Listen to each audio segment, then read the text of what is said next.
Alrighty, we have a question from the lovely Miranda Napton. Hi Scott, I have lots of tradies ask about the best place to find a logo. Often advice from others is Google an image or use Fiverr or similar. What would you recommend for a tradie who has recently started their business but needs a logo/brand started? How can you keep your costs down in that shoestring startup phase? Wow, okay. Great question, Miranda. Big question. Well, where do I start? Look, startup phase for any business can be expensive, and yes, it makes sense to cut costs. I would make a list of the things that are going to help me get clients, and the things that are essential to my business, and I wouldn't look to cut too many costs there.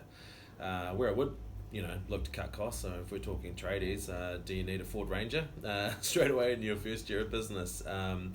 Those kind of things. I mean, your brand, it is definitely worth putting some time, energy, and investing. Use the word investing, not cost, into your brand, because that's what's going to attract the right kind of clients to you. Before jumping out there and getting hold of a designer and working on that stuff, you really need to ask yourself some big questions around, purpose. Why are you starting the business?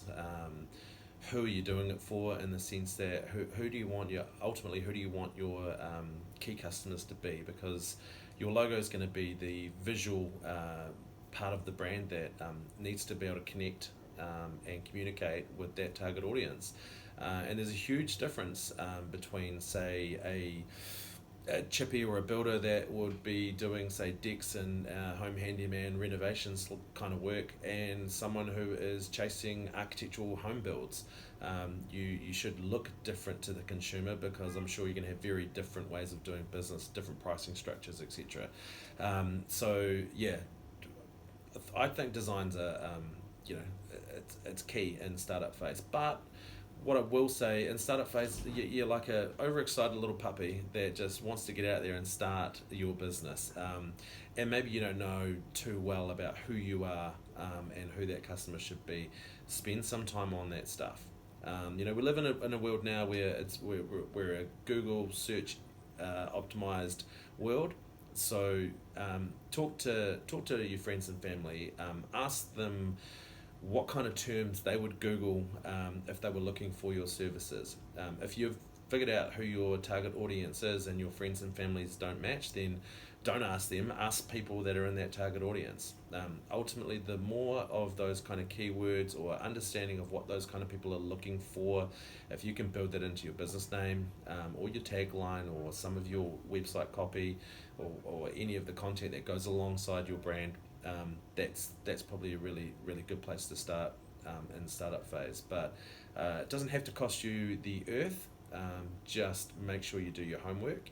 And it's like interviewing. When you pick a designer, you should be interviewing them, and you should be finding out what they are going to offer you. No two designers are equal. I would be looking for someone who was willing to sit down and ask me some of those kind of questions that I've just posed, in the sense that, why did you start the business?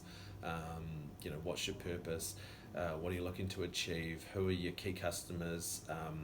What kind of work do you love doing? All of those kind of things. If you sit down with a designer and they start talking, fonts, colors, and what style, I think you're just going to miss the mark. I guess, hopefully that's helped answer that question.